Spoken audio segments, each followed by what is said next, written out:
Bonjour tout le monde, je vous retrouve pour vous présenter une petite sélection de ma pile à lire de l'été. C'est vraiment les livres qui me font le plus envie en ce moment ou qu'il faudrait que je lise absolument parce que ils sont dans ma palle depuis trop longtemps. Je commence avec le premier tome des 7 sœurs de Lucinda Riley aux éditions Le Livre de Poche, tout simplement parce que j'ai le deuxième tome dans ma palle et qu'il serait temps que je commence enfin cette saga. Ça va parler d'un homme qui adopte 7 filles de 7 pays différents. Du coup, dans chaque tome, on va retrouver l'histoire de chaque sœur. C'est sur fond mythologique et j'ai hâte de m'y plonger parce que je sais que ça va me plaire, enfin du moins je l'espère. Les deux prochains livres sont de la même autrice, qui est Taylor Jenkins Reid. Donc le premier, ça sera Les Sirènes de Malibu aux éditions Charleston, et le deuxième, c'est The Seven Husbands of Evelyn Hugo, que j'ai en VO. J'ai lu cette année The Daisy Jones and the Six, que j'ai adoré, et vraiment ça a été presque un coup de cœur, donc j'ai envie de me plonger dans les autres romans de l'autrice. Et en plus, celui-ci, Les Sirènes de Malibu, on est d'accord que c'est ok pour l'été quoi, c'est la couverture etc. sur la plage. Franchement je sais même pas de quoi ça parle, enfin si, en gros je sais de quoi ça parle, mais j'ai pas envie de me plonger plus que ça dans les résumés. J'ai envie de découvrir comme je l'ai fait pour Daisy Jones and the Six. Le suivant, c'est un deuxième tome de saga que j'ai dû commencer il y a 2 ans je pense. Je ne sais pas pourquoi j'ai pas continué parce que j'adore l'univers. Donc il s'agit de Anne d'Avonlea de Lucy Maud Montgomery dans une édition reliée magnifique de Monsieur Toussaint Louverture. Je sais pas pourquoi je continue pas vraiment parce que j'adore cet univers. C'est doux, c'est reposant, vraiment c'est au Canada et j'adore quoi, donc il serait peut-être temps que je continue. On reste chez Monsieur Toussaint Louverture avec le tome 1 et le tome 2 de Swan Song de Robert McCammon, qui sont en réalité qu'un seul tome en VO. Tout ce que je sais, c'est que c'est du post-apocalyptique, que c'est comparé au Fléau de Stephen King et que c'est assez gore dans l'écriture, donc bah écoutez, il m'en faut pas plus, j'ai hâte de les découvrir. Un livre que j'ai acheté récemment, Bits of Prey de Ayanna Gray aux éditions de Saxus, donc le tome 1, Que la chasse commence. Je ne m'étais pas intéressée à ce titre avant la sortie du tome 2, où j'ai vu que les avis étaient assez élogieux, donc ça m'a donné tout simplement envie de me plonger dans cette saga. Tout ce que je sais, c'est que y a une chasse et que ça se passe dans la jungle, donc ça sera nickel pour l'été.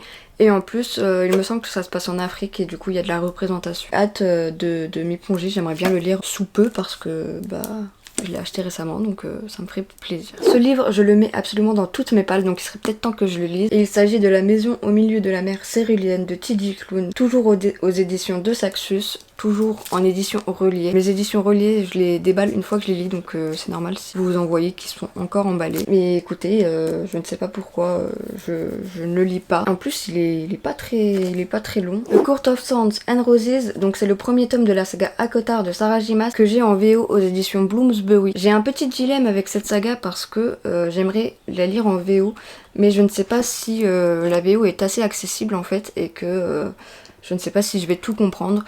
Mais le truc c'est que dans la VF je sais qu'il y a des passages manquants et ça m'embête un peu. Je pense que c'est pour ça que je l'ai toujours pas commencé parce que sinon ça me fait très envie. Mais du coup il faut que je tente ma chance en VO et puis au pire je lirai en français, hein, c'est pas grave. Toujours du Sarah J. Maas avec le premier tome de Crescent City, Maison de la Terre et du Sang que j'ai aux éditions J'ai lu. Le troisième tome a été annoncé en VO pour début 2024, donc il serait peut-être temps que je me lance dans cette saga. Je vais le lire en poche parce qu'il sera plus simple et plus pratique à transporter. Mais je l'ai aussi en édition relais toujours chez De Saxus. Un livre qui m'a longtemps fait peur de par sa taille, c'est Le Prieuré de l'Oranger de Samantha Shannon, toujours aux éditions De Saxus. Promis, c'est le dernier, c'est juste que j'ai énormément de livres de leur catalogue dans ma palle parce qu'ils sont très forts pour donner envie. Mais du coup, j'ai longtemps hésité aussi avec l'édition reliée ou l'édition brochée, mais je me suis plus tournée vers le brochet parce que je trouvais les effets sur la couverture mieux et puis c'est 10 fois plus simple à lire et plus pratique à transporter. Pour une fois j'ai pas pris le relié, mais écoutez c'est pas grave, il me plaît quand même. Tout ce que je sais c'est qu'il y a des dragons, c'est tout en fait. Vraiment j'ai pas envie de me plonger dans le résumé parce que ça a l'air d'être assez complexe. Je l'avais déjà commencé il y a très longtemps, j'étais arrivée à la page 50, mais voilà j'avais arrêté parce que c'était trop long pour à ce moment-là, donc là je sens que c'est enfin la bonne période pour le lire.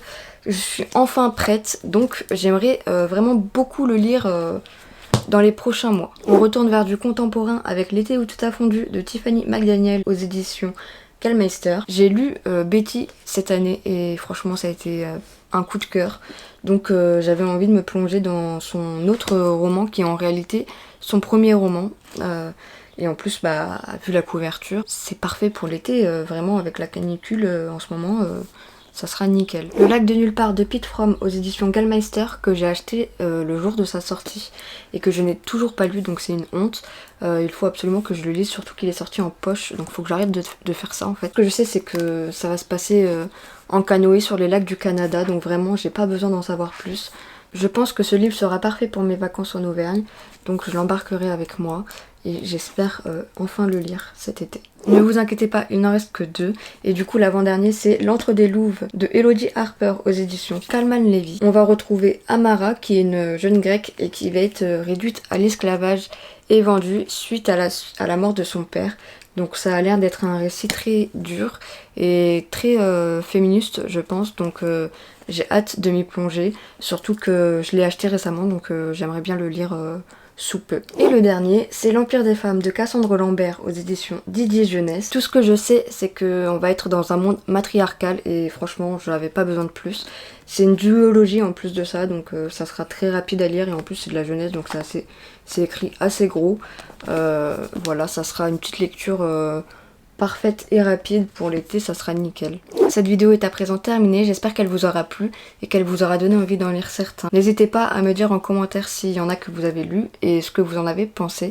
Je me ferai un plaisir d'y répondre. J'aimerais revenir un peu plus souvent en vidéo, donc je vous dis à bientôt.